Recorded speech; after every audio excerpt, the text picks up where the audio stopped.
दोस्तों California pro खत्म हो चुका है 2022 का और यहाँ पर रिजल्ट्स आ चुके हैं हमारे सामने। इस शो को फाइनली जीत लिया है यहाँ पर चार्ल्स ग्रिफिन ने और क्वालिफाई कर चुके हैं वो इस साल के ओलंपिया के लिए। बहुत बड़ी उनके लिए जीत है क्योंकि पिछली बार ये नहीं जीत पाए थे एक बहुत अच्छे ब्लेसिंग ओवेडिबू के आगे, लेकिन इस बार ये शो के चैंपियन बन गए। सेकंड नंबर की अगर बात करता हूँ तो उसके अंदर आते हैं मोहम्मद शबान और थर्ड पर आ जाते हैं इसमें सरप्राइजिंगली टोनियो बर्टिन।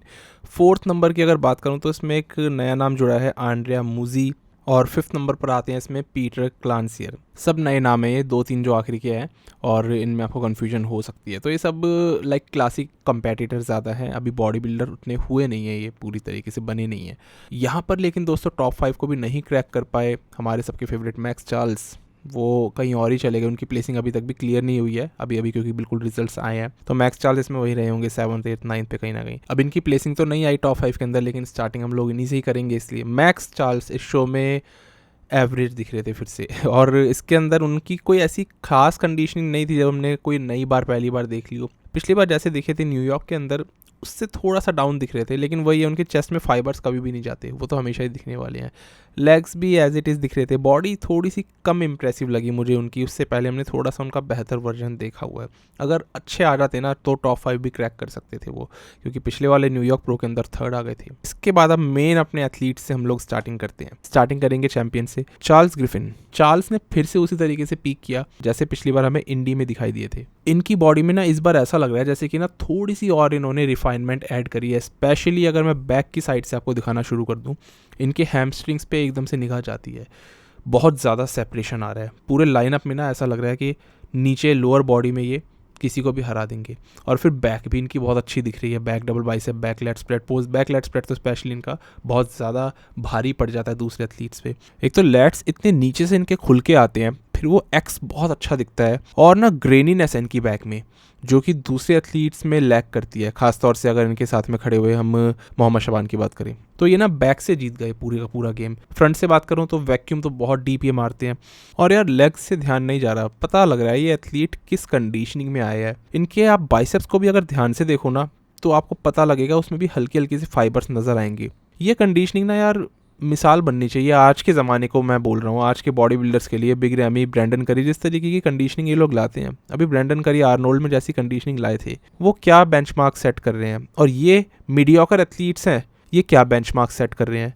ये वापस से बॉडी बिल्डिंग को उसी तरफ पुश कर रहे हैं जहाँ वो पहले हुआ करती थी। तो ये सुपर ड्राई लुक, ये एक्सट्रीम कट्स, ये चीज़ें ना हमें चाहिए और यही है जो इस चीज़ को इंटरेस्टिंग, इस गेम को इंटरेस्टिंग बनाती है। मैंने आपसे क्या कहा था इससे पहले वाली वीडियो में, जो अपडेट वीडियो थी, कि इस शो का लाइनअप बहुत गहरा नहीं है, बड़े नामी प्लेयर्स नहीं आ रहे हैं, पर अगर वो प्लेयर्स अपनी बेस्ट शेप लेकर के आते हैं तो शो वर्थ वॉचिंग बन जाता है। ऐसे ही और भी एथलीट्स अच्छे दिखे, मैं बात करूंगा, लेकिन यहाँ पर चार्ल्स ग्रिफिन इतना प्यारा ये वैक्यूम हिट कर रहे हैं क्योंकि इनके एप्स नहीं है अच्छे, ये नहीं दिखा सकते अपना नॉर्मल फ्रंट डबल बाइसेप जिस तरह लोग करते हैं, दूसरे एथलीट्स करते हैं। तो इनके ऊपर यही सूट कर रहा है, बॉडी में ना कमी पता ही नहीं लग रही है। सबसे कमाल की बात है ग्रिफिन के लैट्स बहुत वाइड जाते हैं जब वो वैक्यूम पुल कर लेते हैं, तो ये ना बहुत एक वाइड बॉडी बिल्डर का फील और लुक देने लगते हैं स्टेज पे। अभी चेस्ट जो इनकी है ना, अगर सोचो और वो राउंड होती तो ना ये बॉडी बिल्डर एक अलग किस्म का बॉडी बिल्डर लगता है और अभी भी ये कमाल के लग रहे हैं। लेकिन इनकी चेस्ट में हल्की सी थिकनेस आएगी जैसे जैसे टाइम के साथ, ये ना हराने लग जाएंगे ऊपर के टॉप के बॉडी बिल्डर्स को, क्योंकि इन्होंने पीक करना सबसे बड़ी बात है सीख लिया है। देखो इनके ये वाला जो साइड ट्राइसेप शॉट है, इसमें आपको दिखेगा इनकी चेस्ट और राउंडनेस मांग रही है। अब ऐसा नहीं है चार्ल्स ग्रिफिन में और कमियां नहीं है, देखो इनके लेग्स में भी हमें पता है कि और साइज आना चाहिए। इस लाइनअप में तो बहुत अच्छे लग रहे हैं। जो बड़े बॉडी बिल्डर्स आते हैं तो वहाँ पर वो फिर साइज गेम पूरा चला रहता है, वहाँ पर ऐसे बॉडी बिल्डर्स को कोई देखता नहीं है। लेकिन इस लाइनअप में तो ये परफेक्ट जा रहे हैं ना, इस लाइनअप में तो नहीं हरा पा रहा कोई नहीं अभी। पर अभी ज़रा रुको, हम कंपेयर करेंगे इनको सेकंड पर आए शबान से और देखेंगे कि शबान कितना कंडीशन थे। लेकिन चार्ल्स ग्रिफिन ना अपनी पीक कंडीशनिंग के थ्रू अपने फ्लॉस को भी ढक ले रहे हैं और इस वैक्यूम की वजह से अपने फ्लॉस को ढक पा रहे हैं। चार्ल्स के शोल्डर्स आप देखोगे ना तो इनमें हार्डनेस आती है और ऐसी इनकी बैक के अंदर भी आपको दिखाई देगा, स्पेशली ये जो इंफ्रास्पिनेटस के आसपास का एरिया है ना, टेरेस माइनर का जो एरिया है, इसके अंदर भी फाइबर्स आ रहे हैं। तो ये बैक में भी एक ग्रेनी लुक लेकर के आते हैं। मोहम्मद शबान की बात करने से पहले इसमें एक और एथलीट थे जिन्होंने कि हमें चौंकाया और वो निकले टोनियो बर्टिन। अब टोनियो बर्टिन अपने ड्राई और हार्ड लुक लेकर आने के लिए जाने जाते हैं। ऐसा नहीं है कि इस कॉन्टेस्ट में ये बहुत ज़्यादा एकदम श्रेडिड थे, पर ड्राई आना इनके जेनेटिक्स में है। इनकी बैक गिफ्टेड बैक है, इतनी परफेक्ट बैक बहुत मुश्किल से देखने को मिलती है। इतनी राउंड मसल बैलीज, इतने अच्छे लेट्स, इतनी अच्छी थिकनेस और मसल्स को जिस शेप में जितने आकार में होना चाहिए बिल्कुल उतनी है। तो ये परफेक्टनेस तो जेनेटिक होती है।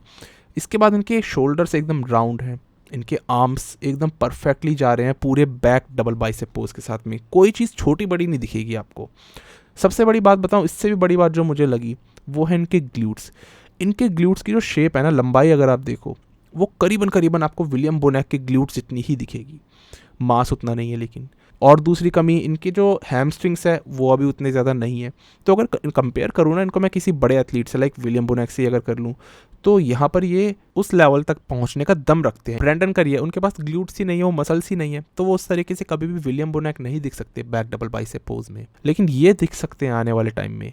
अभी जैसे कि 212 में जब ये खेल रहे थे पिछले साल, हमने बात करी थी इनके बारे में, तो इनकी मैंने तब भी तारीफ़ करी थी कि इनकी बैक बहुत अच्छी दिख रही है, थिकनेस, और इनको बहुत हाई प्लेसिंग मिलनी चाहिए थी। तब इनको बहुत नीचे गिरा दिया था जजेस ने, 10th प्लेस पे रख दिया था। और तब भी मैंने बोला था इनके अंदर की जो ड्राइनेस और थिकनेस आ रही है ना इनके बैक डबल बाइसेप पोजेस में, वहाँ पर इनको क्यों नहीं ऊपर डाला गया। और तब से अब तक इनका ये वाला पोज बहुत स्ट्रांग हो गया, स्पेशली मसल्स इन्होंने ज़्यादा पुट कर ली है, ड्राइनेस अभी भी वैसी बरकरार है, तो बहुत जल्दी ग्रोथ कर रहे हैं। और यही चीज़ चाहिए, ऐसी ग्लूट्स, हैमस्ट्रिंग्स और पूरा ये एरिया अगर ये इसी स्पीड से बढ़ते रहेंगे आने वाले 2-3 सालों में, इनका बेस्ट पोज बन जाएगा। बॉडी बिल्डिंग में इस पोज के लिए जाने जाएंगे ये, क्योंकि ये गिफ्ट है इनके पास में, इतने बड़े ग्लूट्स होना, इतनी अच्छी बैक का स्ट्रक्चर होना, उन मसल्स की शेप का होना, ये चीज़ नहीं मिलती हर एक इंसान को।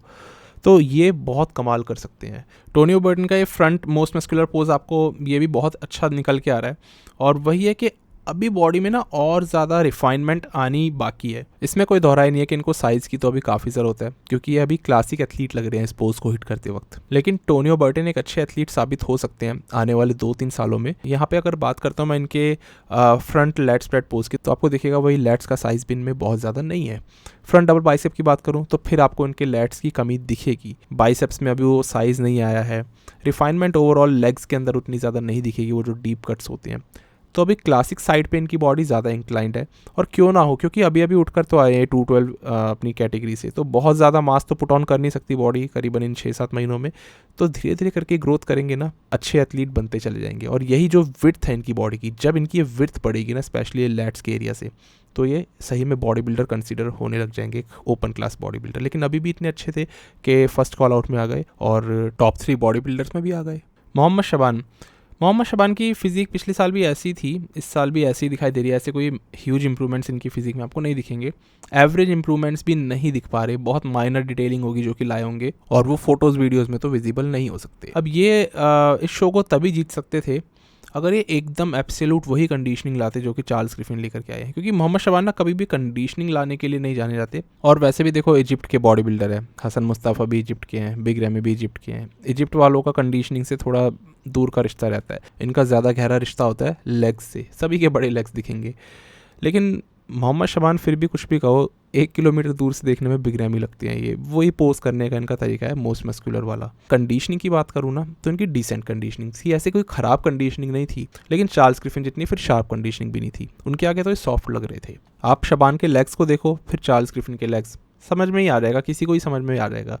फिर ऐसे ही आप इनके चेस्ट में दोनों की देख सकते हो। चार्ल्स की चेस्ट में एकदम फाइबर्स बहुत क्लियरली दिख रहे हैं। इनकी चेस्ट और इनके पूरे ऊपर के शोल्डर्स के पार्ट को देख के लग रहा है कि ये थोड़े से ज़्यादा सॉफ्ट पड़ते जा रहे हैं, और यही चीज़ है जो कि चार्ल्स को इनसे काफ़ी आगे रख दे रही है। ये देखो साइड चेस्ट पोज में आप सबसे पहले लेग्स को देखो, स्किन एकदम ड्राई दिखेगी, ऐसा नहीं लगेगा कि फ्लूइड रिटेंशन कर रही है बॉडी। और ऐसे ही फिर चेस्ट और शोल्डर्स की तो मैं क्या ये बताऊँ, क्लियर आप ही को दिख रहा है कि मोहम्मद शबान नहीं टिक पा रहे इनके आगे। इनफैक्ट इस पोज में चार्ल्स ग्रिफिन के कंपेटिटर टोनी बर्टन लग रहे हैं, पर मोहम्मद शबान तो शोल्डर्स में, चेस्ट के साथ जो उनका सेपरेशन है उसी में लैग कर रहे हैं। अगर मोहम्मद शबान की बात करूँ तो अभी भी ऐसा लगता है कि लेग्स तो काफ़ी अच्छे हैं, पर अपर बॉडी उतना साइज मैच नहीं कर पा रही। देखो पिछले साल भी हमने इनकी फिजिक ऐसी देखी थी, इस साल भी फिजिक में वही लग रहा है कि एक वो तालमेल नहीं आ पा रहा शोल्डर्स का, चेस्ट का, आर्म्स का, लेग्स के साथ में। अब ये वाला पोज देखो, मैं बहुत ध्यान से आपको दिखाता हूँ। बैक डबल बाइसेप के अंदर आप पहले देखो चार्ल्स ग्रिफिन के ट्राइसेप्स को, जो उनके बाइसेप्स और ट्राइसेप्स का जो सारे अलग अलग हेड्स हैं। फिर आप मोहम्मद शबान के हेड्स को देखो,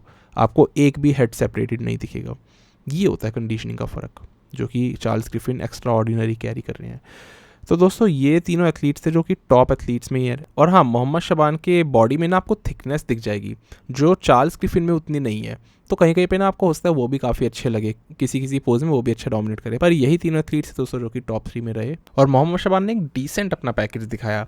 मेरे को लग रहा है अब इसके बाद ये लगातार खेलते ही चल जाएंगे शोज़, ताकि इनको क्वालिफिकेशन मिल जाए। देखते हैं फिर अगले हफ्ते क्या करते हैं, क्योंकि अगले हफ्ते पता है हमें शो आने वाला है फिर से, टोरंटो प्रो। एंड भाई सीरियसली चार्ल्स को देख के लग रहा है कि ये तो आधे किलोमीटर दूर से फिल ही दिख जाएंगे। इनका फेस भी वैसे ही है, एक्सप्रेशन भी वैसे ही देते हैं। और ये तारीफ़ कर रहा हूँ मैं इनको ट्रॉल नहीं कर रहा हूँ, क्योंकि फिलहीत कहलाना या कोई बड़ा एथलीट, बिग रैमी कहलाना अपने आप में इन एथलीट्स के लिए तो एक अचीवमेंट है। ये अच्छे एथलीट्स हैं यार, ये ना अच्छा कर रहे हैं इस टाइम पे, जो बॉडी बिल्डिंग को लगातार पुश कर रहे हैं। मतलब आप ये देखो, जब से विलियम बुनेक आर्नोल्ड में दिखे, उसके बाद अगला शो उन्होंने बॉस्टन जीता था, तब से लगातार सारे एथलीट्स जो जीत रहे हैं ना, वो कंडीशनड एथलीट्स जीत रहे हैं। और अभी भी यही हुआ। ये चीज़ बहुत अच्छी है यार। बॉडी बिल्डर्स चाहे हमें टॉप के एथलीट्स ना दिखाई दे रहे हो इस बार कम्पीट करते हुए, पर जो एथलीट्स दिखाई दे रहे हैं ना, अपना पूरा दम और जोश लगा के स्टेज पे चढ़ रहे हैं। तो चार्ल्स ग्रिफिन बहुत अच्छा परफॉर्म कर रहे हैं यहाँ पर, मोहम्मद शबान ने भी अच्छा परफॉर्म किया है, और टोनियो बर्टिन, और यही एक अच्छा कॉम्पिटिशन बना देता है इसको। तो दोस्तों यही था पूरा का पूरा इसका मेरी तरफ से एक रैप अप मान लो, और बस यही था इस वाली वीडियो में। मिलते हैं एक नई वीडियो में एक नए टॉपिक के साथ, नए कॉम्पिटिशन में 4 तारीख को। तब तक के लिए स्टे ट्यून्ड, गुड बाय, शुक्रिया।